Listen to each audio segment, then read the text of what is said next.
This is CounselCast, part of the Legal Talk Network, and I'm your host, Karen Conroy. When you face a complex case outside your expertise, you bring in a co-counsel for next-level results. When you want to engage, expand, and elevate your firm, you bring in a marketing co-counsel.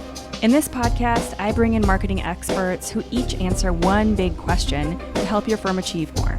Here's today's guest. Hi, I'm Dr. Danny Brassell, America's leading reading ambassador, which is kind of ironic because I grew up hating reading. My father was a librarian, and I always hated the public library. It always smelled funny.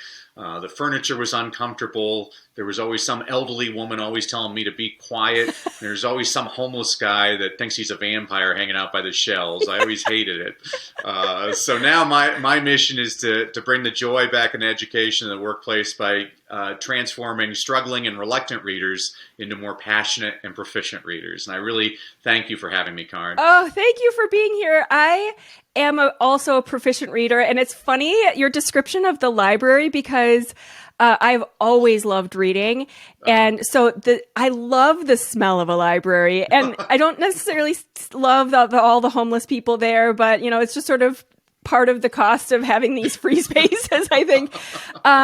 But yeah, I've always loved that feeling of the library. I suppose if one of my parents was associated with that kind of changes the experience for a person. But so thank you for being here to begin with. And this is going to be a great conversation. We are just going to talk about reading and books in general and why that is. I mean, it's really kind of this amazing skill that we have as humans.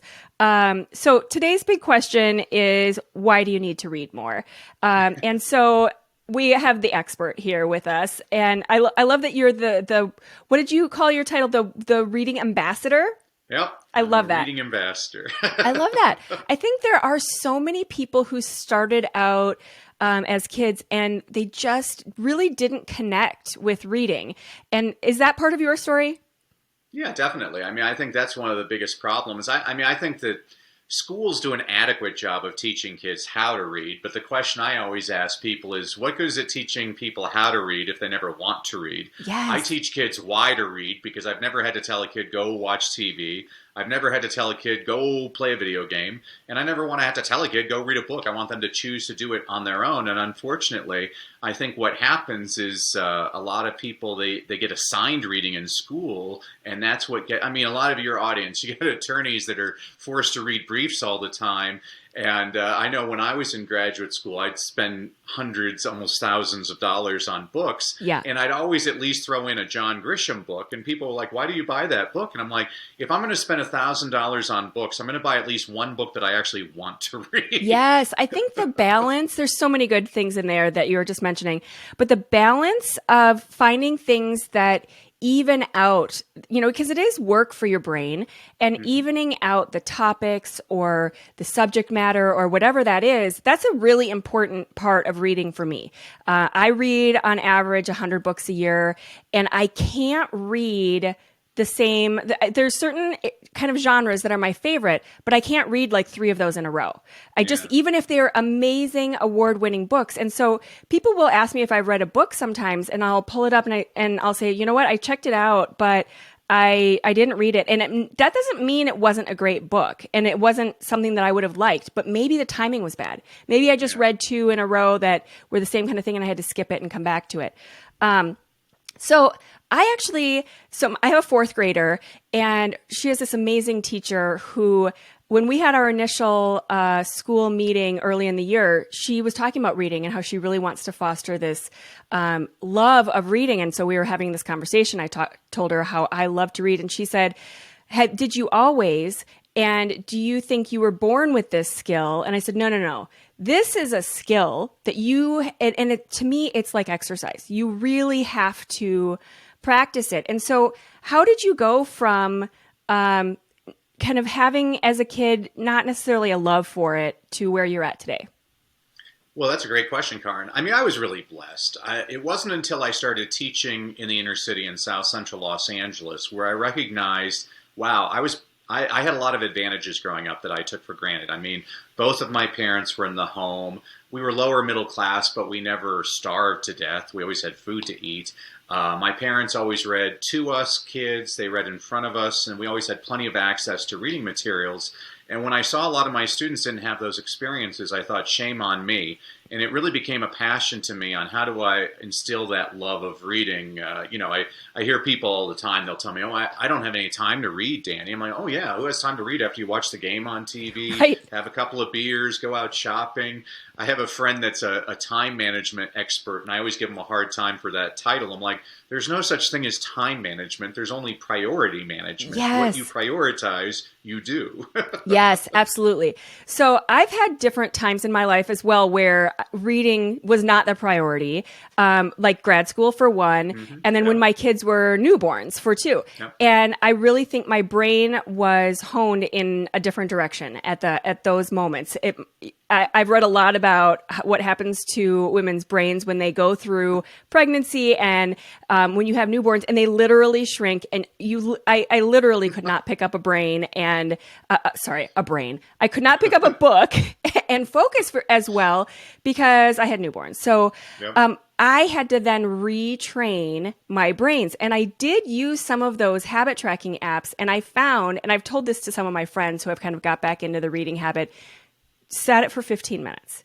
Sit down and do 15 minutes and then close the book or close your Kindle or whatever it is you're reading on and let yourself just have those 15 minutes. And you're going to be amazed at how much reading you're going to get done every single day. And set the bar really, really low where okay, I have no excuse I can do 15 minutes. I'm sitting here waiting for my kids somewhere, whatever the case might be.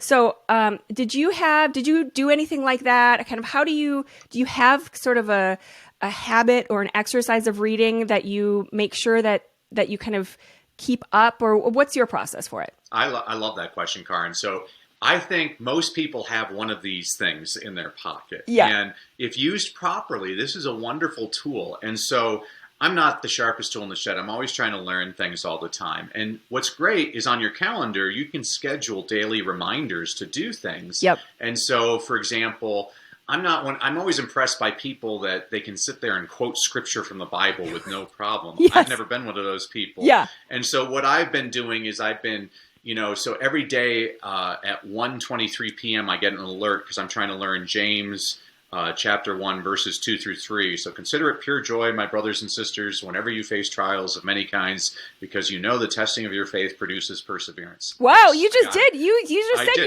you're not that person that can quote it. You just did I'm trying to learn these things, man. But I do that. I had seen the movie Dune, and I remember reading the book, and the book has this great thing in Dune called the Litany Against Fear. And so every day on my phone at 9:11, I get this update, and it's, I must not fear. Fear is the mind killer. Fear is the little debt that brings total obliteration, and goes on. Yeah. I'm trying to learn. I always loved, in Shakespeare, Henry V, Act 4, Scene 3. So every day at 4:03, oh my gosh. I'm learning the St. Crispian Day speech, which is about 50 lines, where it's like, "What's he that wishes so? My cousin Westmoreland? No." And this is the speech where he eventually gets to the point where he's like, "But we few, we humble few, we band of brothers. For he today that sheds his blood with me shall be my brother, be he never so vile." But I'm trying to learn that, and so this is just a little trick. I mean, I use this all the time. So, like, for example, my wife and I got married on December 20th.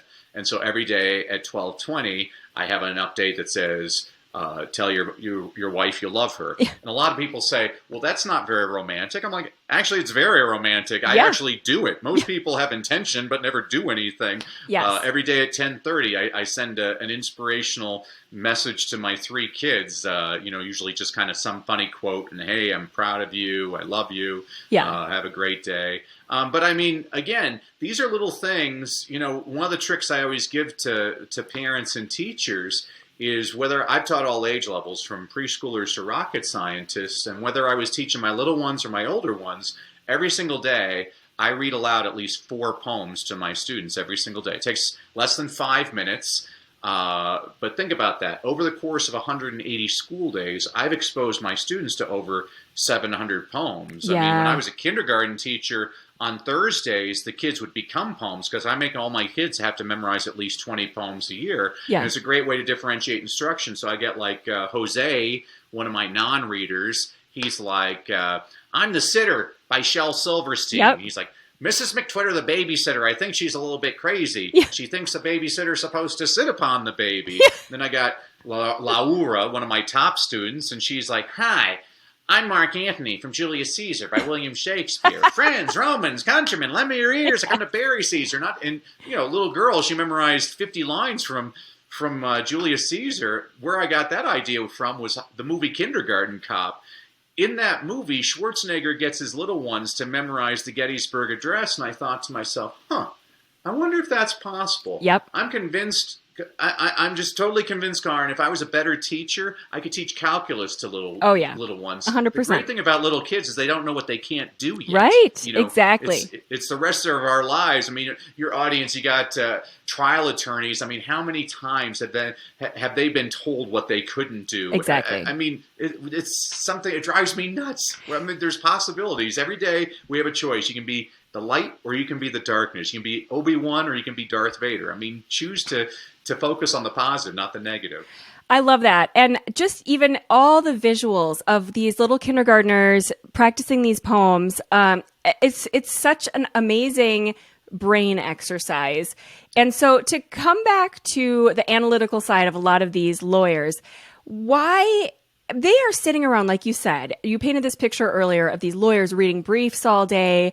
And the last thing they're thinking about doing is sitting down to a book. And they're thinking, my eyes are tired.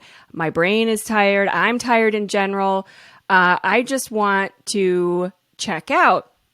So number one, why is it important? Why do they need to read more on top of everything else they're doing? And then we talked really briefly about this for a minute.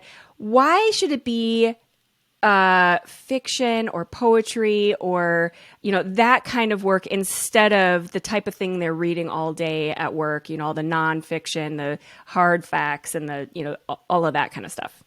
Yeah, so that's a lot to pack down, Karen. But that's about 14 questions in one. Yeah. No, I mean, so here's a quick tip for all the attorneys listening. I mean, in my research, over half of the Fortune 500 CEOs are dyslexic.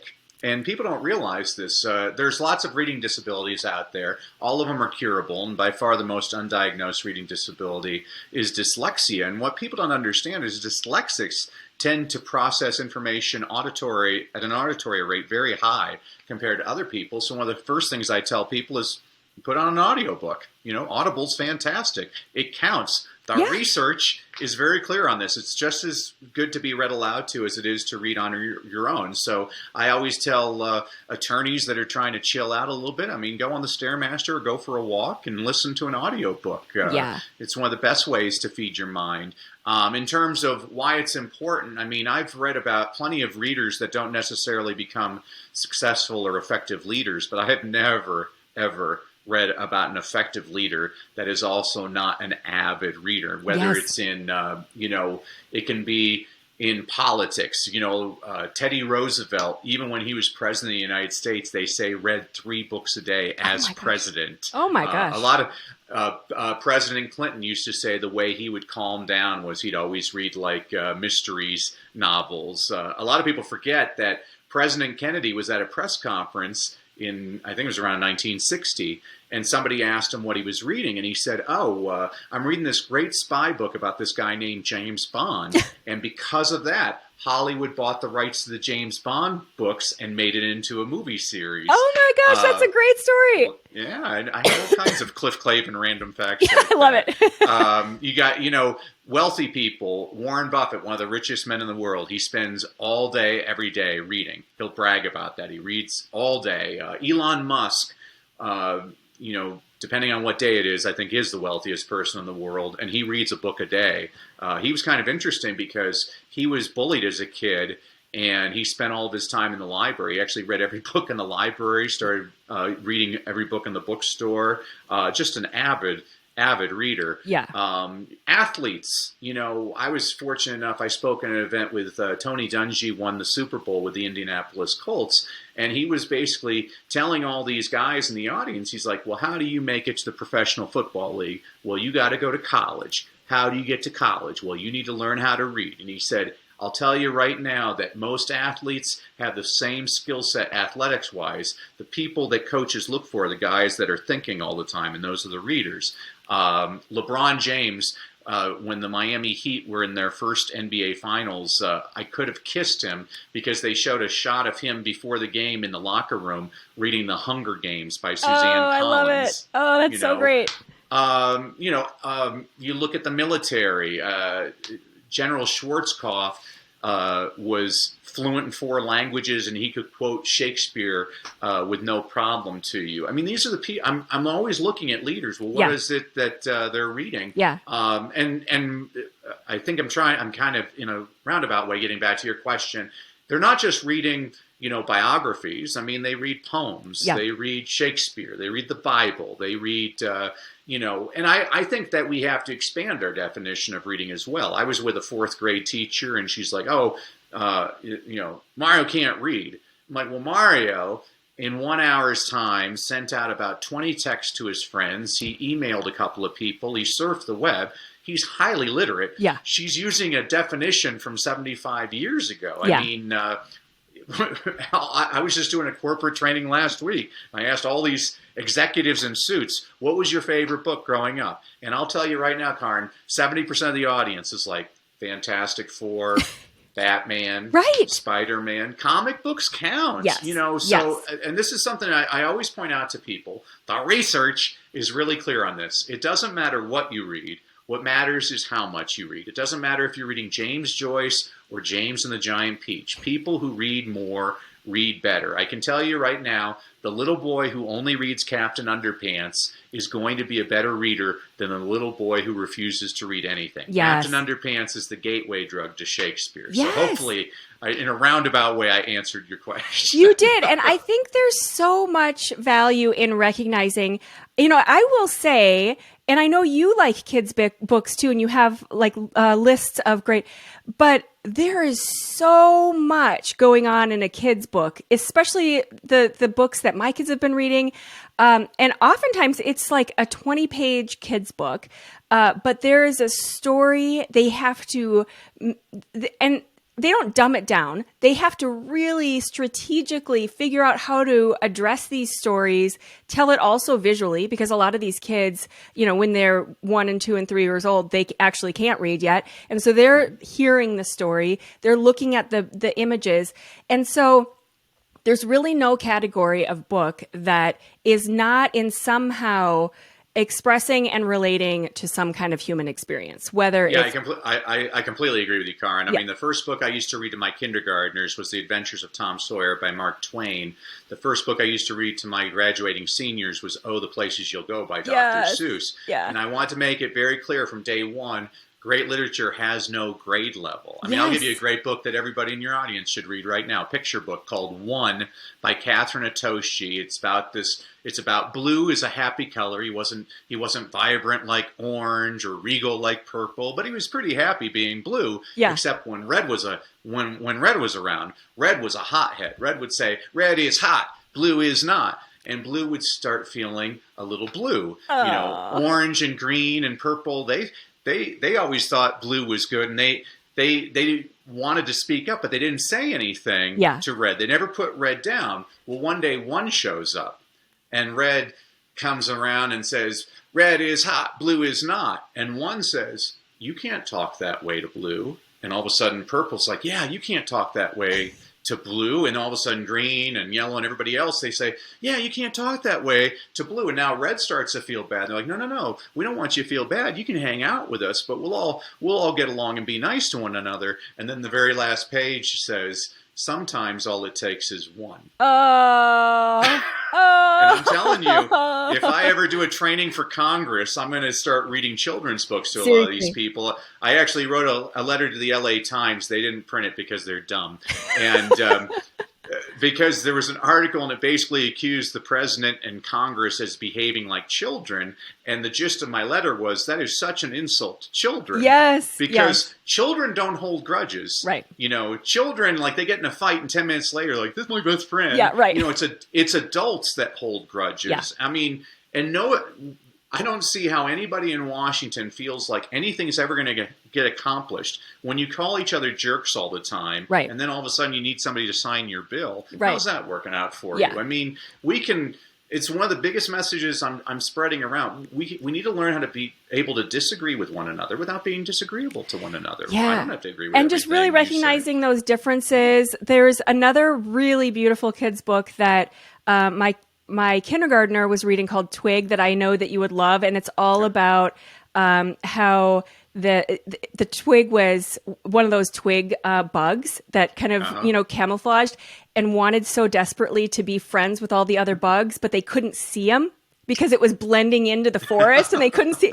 And it's such a sweet but really smart book about finding those kids that you can't necessarily see in those groups. And, you could take that book and write a PhD thesis on these things. Then all of a sudden people would think, oh yeah, that's respectful. That is very high level intelligence. But because it's in this thin little kids book and illustrated, somehow people look at it differently. And there's kind of the stigma but it's a really beautiful story about kind of human interaction, how, groupthink problems happen all the time. And it's brought down to a kid's level, which is a lot harder to do than to throw thousands of pages of research at it and, do a really high level intelligent.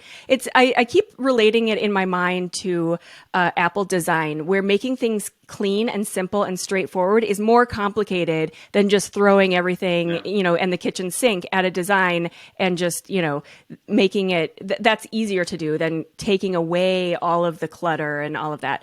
So that's what Mark Twain once wrote that he wrote to his father. He said, I'm so sorry this letter's so long, but I didn't have time to write a short one. And exactly what you're saying.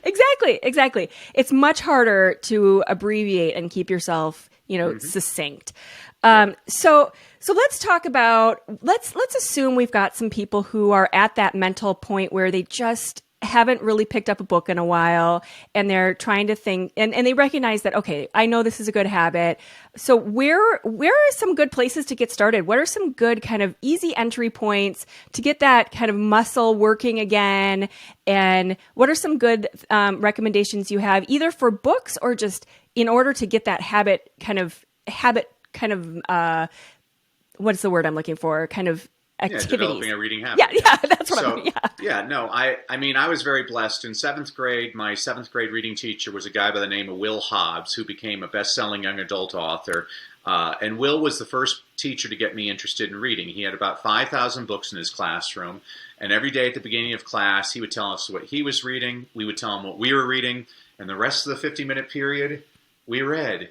Oh my gosh. That is my dream class right there. That's incredible. Amazing. Whenever we finish a book, we go up to Mr. Hobbs, he'd put down the book he was reading, look through our book, ask us 3 or 4 questions, and if he was satisfied with our answers, he gave us a point. Every book up to 200 pages was worth 1 point. Every extra 100 pages was worth another point. You needed 25 points to get an A, and the top 5 point totals had their names written on the board. Oh. And I wanted my name written on that board, Karen. So you didn't have to do... Leagues. Yeah, 20,000 Leagues Under the Sea by Jules Verne. 500-page book. Nice. 4-point book. Nice.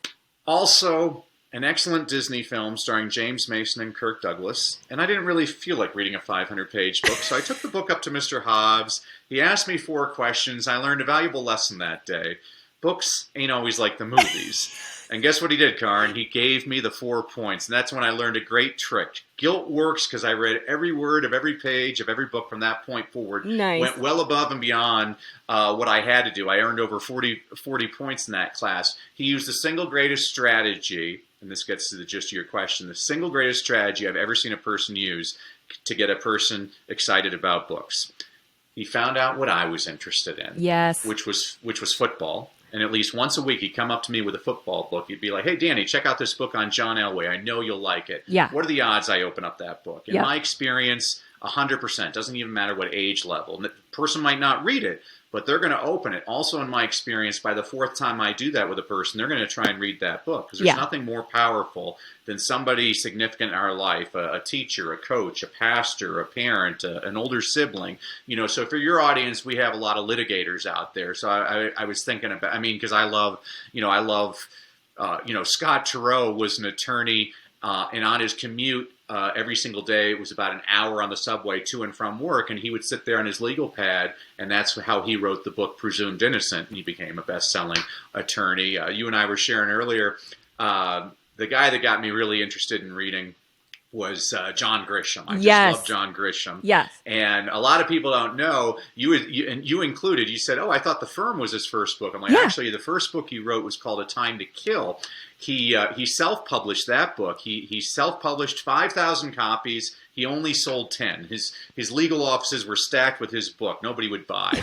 And then the second book he wrote was called The Firm. That was represented by Random House, went to #1 on the New York Times bestseller list. And then they asked him, well, have you ever written anything else? He said, well, I wrote this book, A Time to Kill, but you probably can't sell any copies. And they're like, well, give us a shot. And that went to #1 on the New York Times bestseller list. And anybody that's a Grisham fan will tell you A Time to Kill is the best thing he ever wrote. Yeah, everybody does mention that. And you don't really hear them talking about The Firm so much. And I feel like as a non-lawyer, The Firm I have so many lawyers in my family.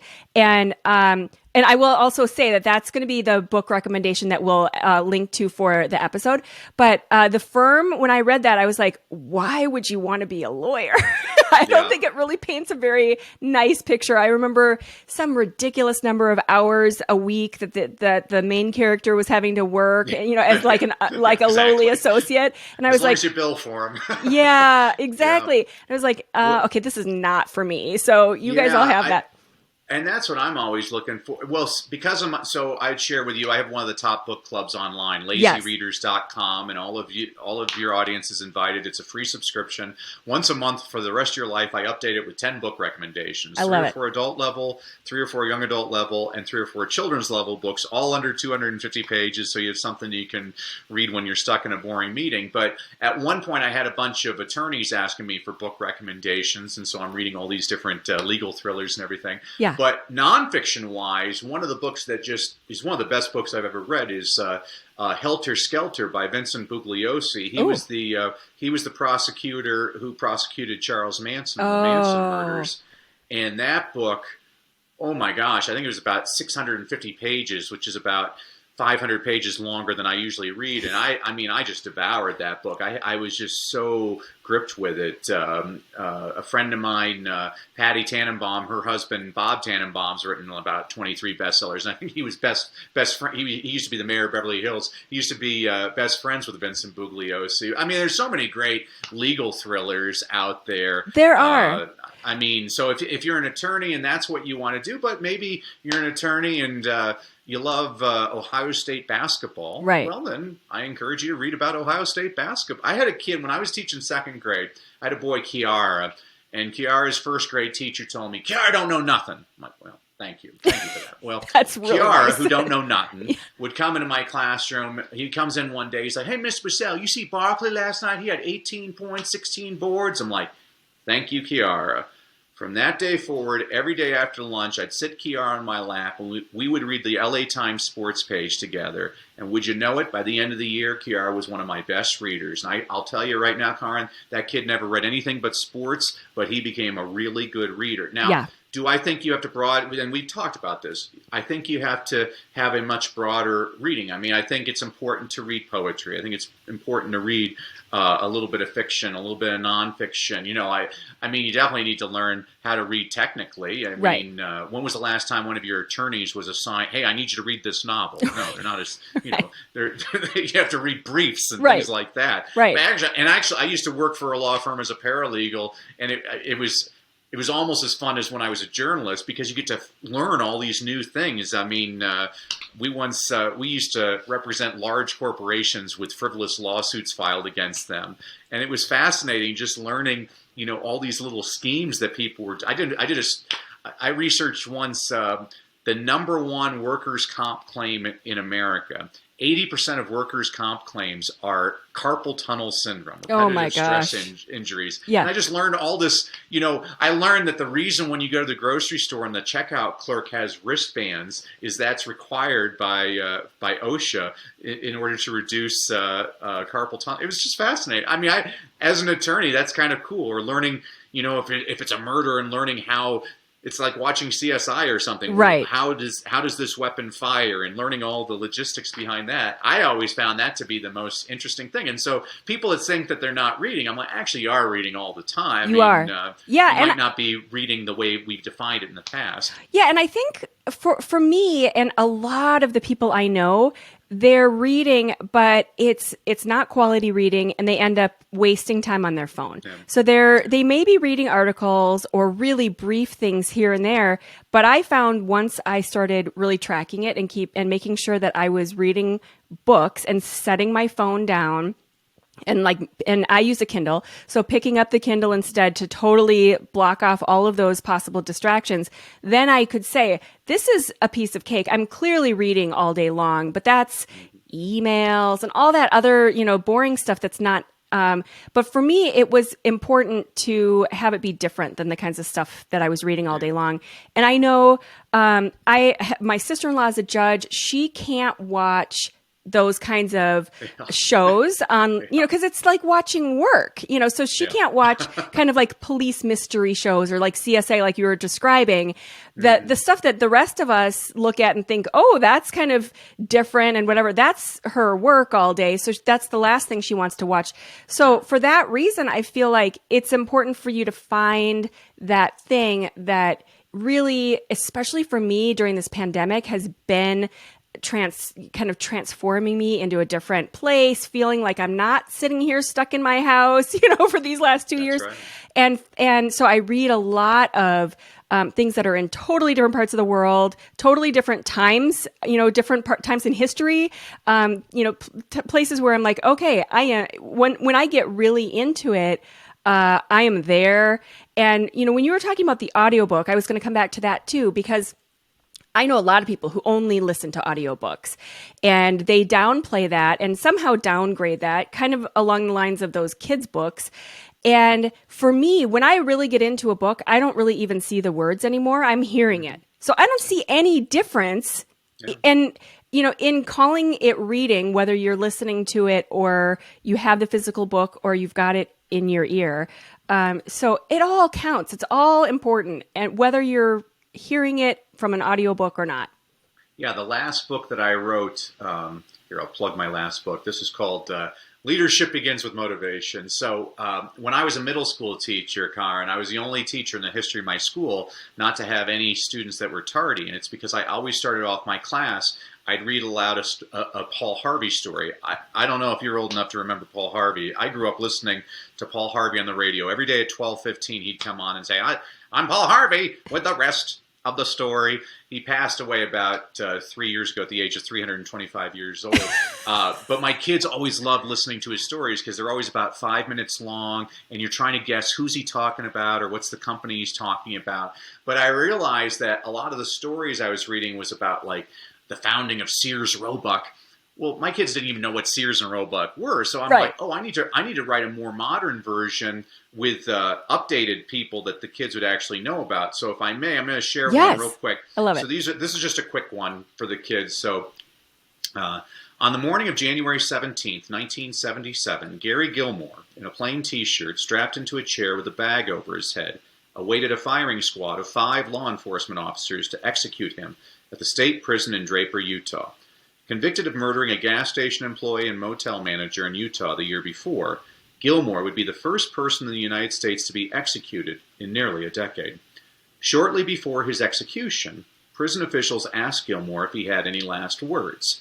Neither he nor anyone else that day would know the impact of those words.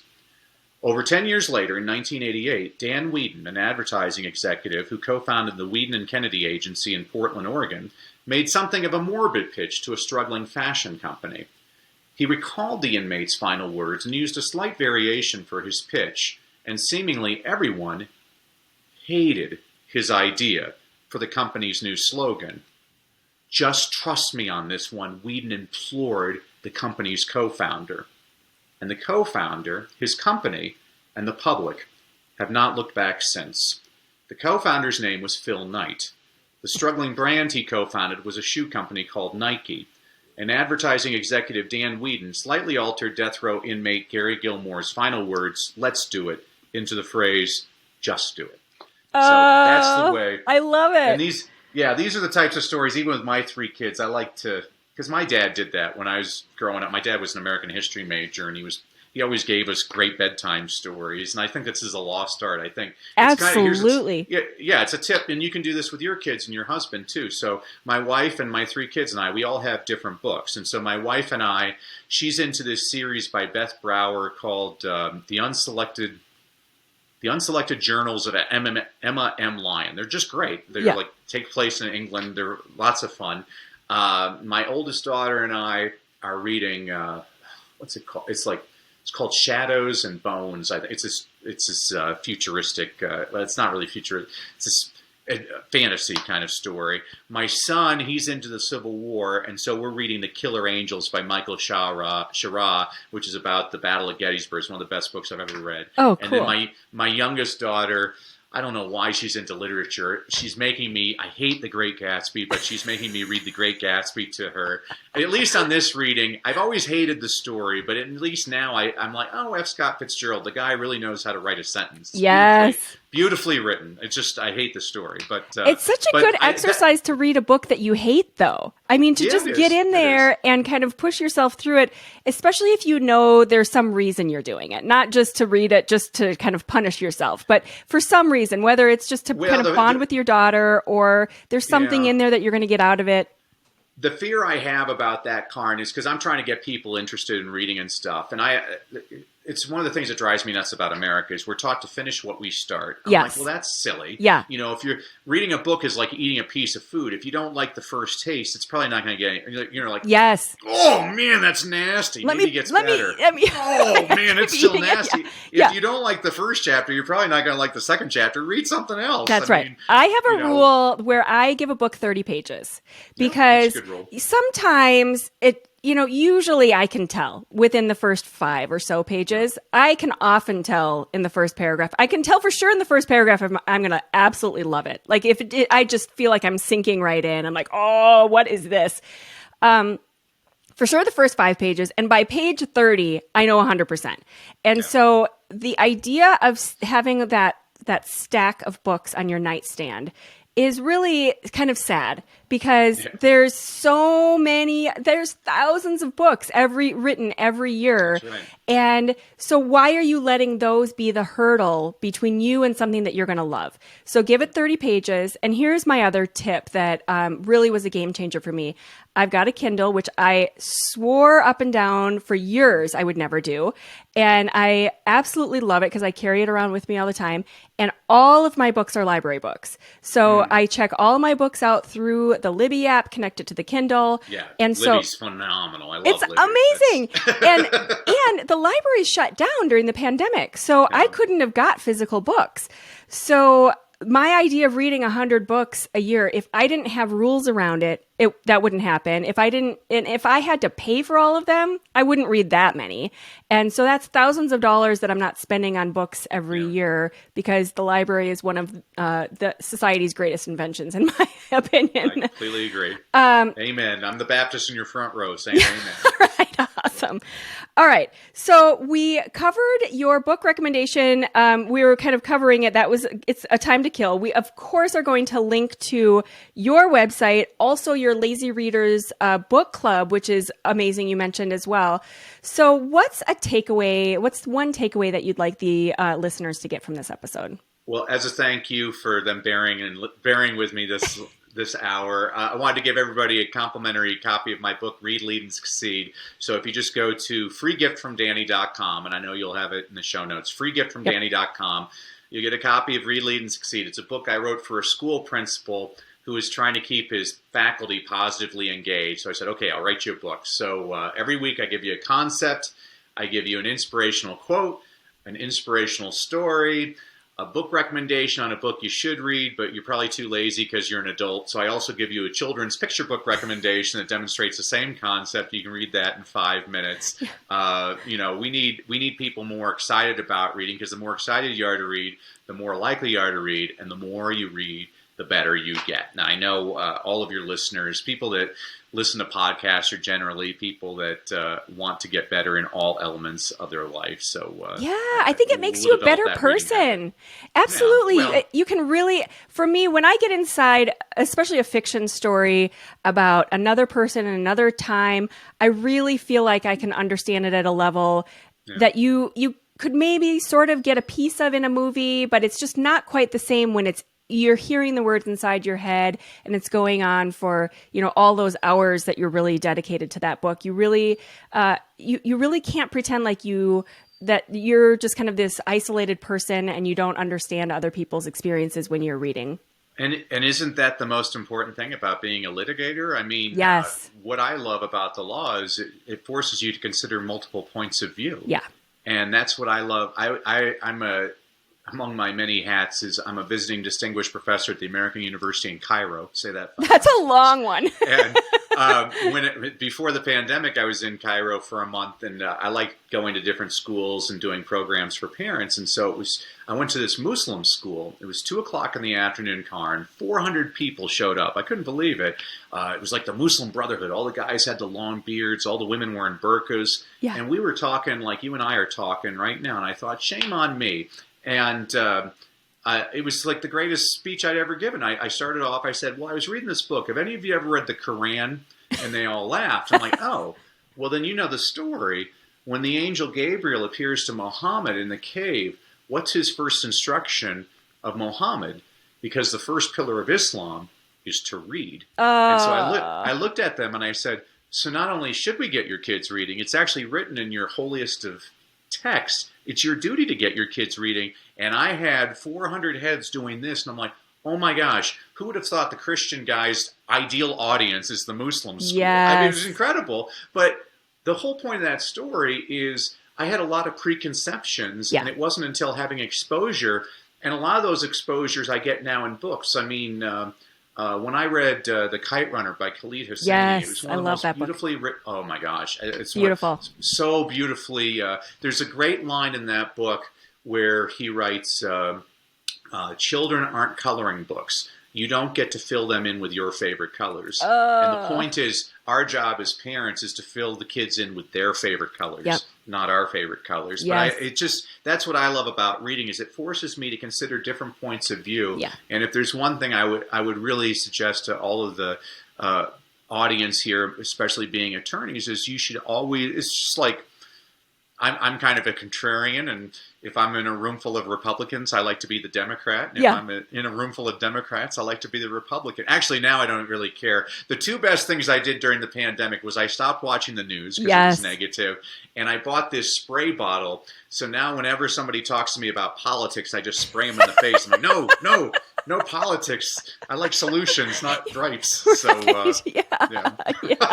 I don't even know where I'm going. Yeah, that's right. You were saying if there is one thing, if you're in a room with people and you give them the one piece of advice when, about reading and what's that? You were saying that if there's one thing that you were saying to people, if you're in the room, multiple points of view, you should consider different people's That's points. it. I mean, especially like if you're a criminal prosecutor or something, it's important to consider not just the victims' families. Yep. Think about the family of the person that committed the crime, or if they committed the crime. Or I'm trying to get in the head. That's what I love about the Thomas Harris books with Hannibal Lecter. Yeah. Is the guy that in Red Dragon, Will Graham, the guy that captured Hannibal Lecter, he got into the mind of how did I know what he was thinking. Yeah. I mean, well, you have to, and I think we would be much better served.